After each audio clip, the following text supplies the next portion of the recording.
Hello everyone. Welcome back to our channel MSB trades. Friends, ఇవాళ మార్కెట్‌లో A1 profit అనేది ఇవాళ నేను జనరేట్ చేశాను. అండ్ నా ట్రేడ్స్ కూడా మీకు చూపిస్తాను. ఇది నేను లాస్ రికవరీ గ్రూప్‌లో కూడా నేను ట్రేడ్స్ తీసుకున్నాను. ఓకే. అండ్ ఇవాళ ట్రేడ్స్ తీసుకున్న వచ్చేసి 4 ట్రేడ్స్. ఓకే. ఫస్ట్ ట్రేడ్ వచ్చేసి బ్యాంక్ నిఫ్టీ 58,000 పిఈ. ఇది ఇంట్రాడే పొజిషన్ కి కూడా ఒక ట్రేడ్ తీసుకున్నాను. అండ్ పొజిషనల్ ట్రేడ్స్ కి కూడా ఒక ట్రేడ్ తీసుకున్నాను. ఇది వచ్చేసి పొజిషనల్ ట్రేడ్. ఎంట్రీ వచ్చేసి 600, ఎగ్జిట్ వచ్చేసి 890. ఇక్కడ నాకు ప్రాఫిట్ బుకింగ్ అయింది 290 points. Same trade intraday targets కోసం కూడా తీసుకున్నాను. Same trade intraday targets 110 point. And ఇక్కడ 110, ఇక్కడ 290 కలిపితే ఎంత అండి? 400 పాయింట్స్. ఓకే. సెన్సెక్స్ లో పిఈ సైడ్ తీసుకున్నాను. 245 లో ఎంట్రీ, 380 అనుకున్నాను. అండ్ ఇది వచ్చేసి 727 వెళ్ళింది. బట్ నేను మాత్రం 380 లోనే ప్రాఫిట్ బుకింగ్ చేశాను. ఇక్కడ నాకు వచ్చిన ప్రాఫిట్ బుకింగ్ పాయింట్స్ వచ్చేసి 135 పాయింట్స్. అండ్ లాస్ట్ ట్రేడ్ అది కూడా బ్యాంక్ నిఫ్టీ పిఈ సైడే తీసుకున్నాను. ఎంట్రీ వచ్చేసి 600, ఎగ్జిట్ వచ్చేసి 703. And complete profit book 103 points.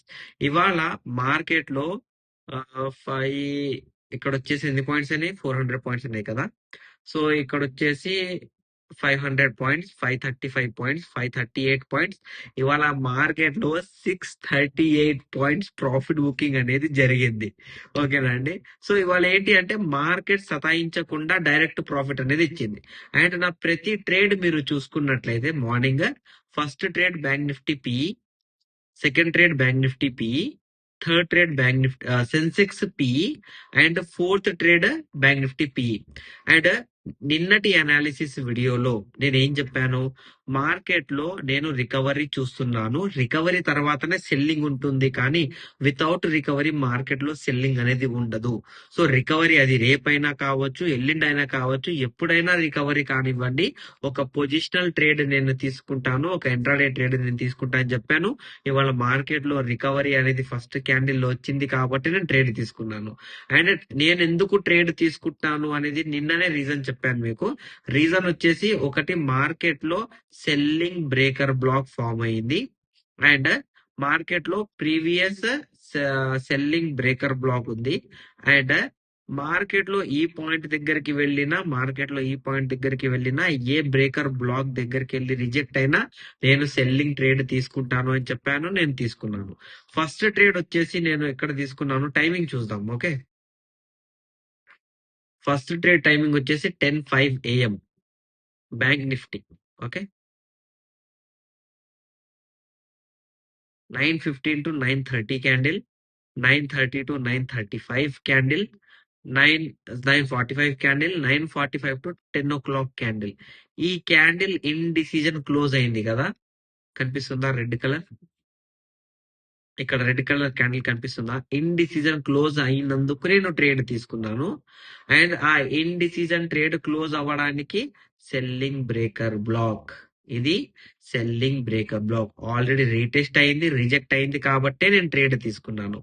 దాని తర్వాత మార్కెట్ లో 2 ట్రేడ్స్ ఒకటేసారి తీసుకున్నాను. Last trade bank Nifty, last trade 12:32 PM కి నేను ఎందుకు ట్రేడ్ తీసుకున్నాను అంటే, మార్కెట్ లో మళ్ళీ ఇండిసిజన్ క్యాండిల్ అనేది బ్రేకర్ బ్లాక్ పాయింట్ దగ్గర రిజెక్ట్ అయ్యి నాకు ఇక్కడ ఏం ఫామ్ చేసింది? సెల్లింగ్ ఆర్డర్ బ్లాక్ ఫామ్ చేసింది. సెల్లింగ్ ఆర్డర్ బ్లాక్ ఫామ్ చేసిన తర్వాత మార్కెట్ ఇన్వాలిడ్ చేసి సింపుల్ ఎం ప్యాటర్న్ అనేది క్రియేట్ చేసింది.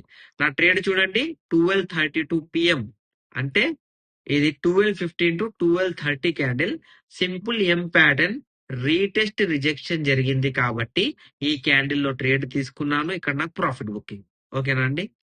సెన్సెక్స్ లో నాకు ఎందుకు ప్రాఫిట్ బుకింగ్ అయింది? థర్డ్ ట్రేడ్ వచ్చేసి సెన్సెక్స్. సెన్సెక్స్ లో నాకు ఎందుకు ప్రాఫిట్ బుకింగ్ అయింది? 11:09 AM కి నేను ట్రేడ్ తీసుకున్నాను. 11:09 AM అంటే 10:15, అది 10:30 to 11:09 AM. రైట్. ఈ క్యాండిల్ రన్నింగ్ లో ఉన్నప్పుడు మార్కెట్ నో ఆర్డర్ బ్లాక్ దగ్గర వచ్చింది కాబట్టి, అండ్ మార్కెట్ లో immediate previous selling invalid buying order block plus indecision candle ఉంది కాబట్టి ఈ క్యాండిల్ రన్నింగ్ లోనే ట్రేడ్ తీసుకున్నాను. అందువల్ల సెన్సెక్స్ లో నాకు ప్రాఫిట్ బుకింగ్ అనేది జరిగింది. సో ఇలా ఇవాళ 638 points clean perfect analysis profit booking అనేది నేను చేశానండి. నా లాస్ రికవరీ గ్రూప్ కూడా నేను చెప్పాను. ఓకేనా అండి? సో ఇప్పుడు వచ్చేసి రేపు ఏంటి అనాలిసిస్ అంటే, మార్కెట్ నేను మళ్ళీ చెప్తున్నాను, ఇవాళ కూడా చెప్తున్నాను, మార్కెట్ లో మళ్ళీ ఇంకొంచెం రికవరీ రావాలి. ఆ రికవరీ రేపు సాధ్యం కాదు. ఫ్రైడే రికవరీ రావచ్చు, కానీ మార్కెట్ లో మేజర్ సైడ్ వచ్చేసి సెల్లింగ్ సైడ్. నేను బీటీఎస్టీ కూడా తీసుకుంటాను. ఆ తీసుకున్నప్పుడు మీకు చెప్తాను. మీరు కూడా అబ్జర్వ్ చేయండి నేను ఎందుకు ఆ ట్రేడ్ అనేది తీసుకుంటానని. ఓకేనా అండి? సో ఇప్పుడైతే జస్ట్ రేపటి అనాలిసిస్ చూద్దాం. మార్కెట్ లో రికవరీ ఉంది. నాకు తెలిసి రేపు side way selling, side way buying, side వేనే ఉండొచ్చు మార్కెట్. బికాస్ మార్కెట్ లో ఇవాళ హై వాలటైలిటీ అనేది నడిచింది కాబట్టి రేపు మార్కెట్ మ్యాక్స్ టు మ్యాక్స్ నాకు తెలిసినంత వరకు సైడ్ వేస్ ఉండొచ్చు. ఫ్రైడే మనకు రికవరీ అనేది కనిపిస్తుంది. మళ్ళీ మండే నుంచి మనం పర్ఫెక్ట్ మార్కెట్ లోకి ఎంటర్ అవుతాము. సో రేపైనా ఎల్లుండైనా స్కాల్పింగ్ అండ్ ఇంట్రాడే అనేది మనం మార్కెట్ లో చేసుకోవాలండి. ఓకేనా? సో ఇప్పుడు నిఫ్టీలో కనుక చూసుకుంటే మనకు నిఫ్టీలో ప్రీవియస్ ఇక్కడ ఒక బ్రేకర్ బ్లాక్ పాయింట్ ఉంది. ఇది నేను నిన్న కూడా మార్క్ చేశాను. ఏమని మార్క్ చేశాను? ఈ బ్రేకర్ బ్లాక్ పాయింట్ మనకు బ్రేక్ అవుతేనే సెల్లింగ్. ఇంత పెద్ద లెవెల్ ఇది బ్రేక్ కాకపోతే మార్కెట్ రికవరీ మోడ్ లో ఉంది అన్నట్టు మీనింగ్. ఇప్పటిదాకానే మీకు చెప్పాను నేను మళ్ళీ ఇంకొంచెం రికవరీ చూస్తున్నాను అని. దానికి రీజన్ వచ్చేసి ఈ పాయింట్ అండి. సో ఇప్పుడు ఇంపార్టెంట్ ఏంటి అంటే, రేపు మార్కెట్ లో లేకపోతే ఎల్లుండి మార్కెట్ లో అయినా ఈ selling breaker block point 24,040 point అనేది ఒక సింగిల్ ఇలా రెడ్ క్యాండిల్ తో క్లోజ్ చేసిన మన డైరెక్షన్ అనేది, మన మూవ్మెంట్ అనేది చేంజ్ అయిపోతుందండి market the for selling side. ఇది నా ప్రిడిక్షన్ అండి. అలా కాకుండా మార్కెట్ బయ్యింగ్ వెళ్ళాలి అనుకుంటుంది అనుకోండి, ఈ బ్రేక్ డౌన్ పాయింట్స్ ఉన్నాయి కదా, ఈ బ్రేక్ డౌన్ పాయింట్స్ మార్కెట్ లో ఏమైంది, ఒక హెడ్ అండ్ షోల్డర్ ప్యాటర్న్ లాగా ఫామ్ అవుతుంది. సో ఈ లెవెల్ బ్రేక్ చేస్తే బయ్యింగ్, ఈ లెవెల్ బ్రేక్ చేయకపోతే selling. Head and shoulder pattern direct గా ఫామ్ అవుతుంది. ఓకేనా అండి?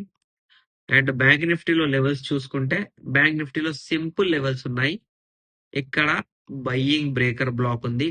బయ్యింగ్ బ్రేకర్ బ్లాక్ ఎందుకు ఉంది అంటే, లెవెల్ బ్రేక్ చేసింది కాబట్టి as a buying breaker block లాగా పనిచేస్తుంది. అండ్ మన దగ్గర ప్రీవియస్ ఇండైరెక్ట్ బ్రేక్అవుట్ పాయింట్ ఉంది with no zone, direct candles ఉన్నాయి. సో రేపటి మార్కెట్ లో ఇది మనకు సపోర్టెడ్ లెవెల్, ఇది మనకు supported level. Supported level for buying, supported level for selling, supported level for buying, supported level for selling. ఎక్కడ ఈ పాయింట్స్ దగ్గర రెడ్ క్యాండిల్, గ్రీన్ క్యాండిల్ మనకు కన్ఫర్మేషన్. ఓకేనా అండి? లెవెల్స్ రాసుకోవచ్చు మీరు. ఇంకోటి వచ్చేసి సెన్సెక్స్. సెన్సెక్స్ లో కూడా మన దగ్గర బ్రేకర్ బ్లాక్ పాయింట్ అనేది ఉంది ఇక్కడ. ఇవాళ కూడా మార్కెట్ లో సేమ్ టు సేమ్ ఈ బ్రేకర్ బ్లాక్ పాయింట్ దగ్గరనే లెవెల్స్ అనేవి ఫామ్ అయ్యాయి. సో ఇంపార్టెంట్ ఏంటి అంటే, red candle, red candle complete గా క్లోజ్ అయితేనే కన్ఫర్మేషన్. కంప్లీట్ గా క్లోజ్ కాలేదు, రీటెస్ట్ అవుతుంది అంటే మళ్ళీ మార్కెట్ లో రివర్స్. ఇది previous indirect break down point, head and shoulder. Market లో మూవ్మెంట్ చేంజ్ అవ్వాలి అంటే 77,346, 77,002. ఓకేనా అండి? సో నిఫ్టీ లెవెల్స్ చెప్పాను, బ్యాంక్ నిఫ్టీ లెవెల్స్ చెప్పాను, సెన్సెక్స్ లెవెల్స్ చెప్పాను. ఈ 3 లెవెల్స్ మీరు డ్రా చేసుకోవాలి. రేపటి ఎల్లుండి కన్ఫర్మేషన్ అనేది మార్కెట్ లో ఈ లెవెల్స్ మీదనే జరగవచ్చండి. ఓకేనా? సో మీకు నా అనాలిసిస్ నచ్చినట్లయితే మన వీడియో లైక్ చేయండి, షేర్ చేయండి, మన యూట్యూబ్ ఛానల్ సబ్స్క్రైబ్ చేసుకోండి. Thank you for watching my video.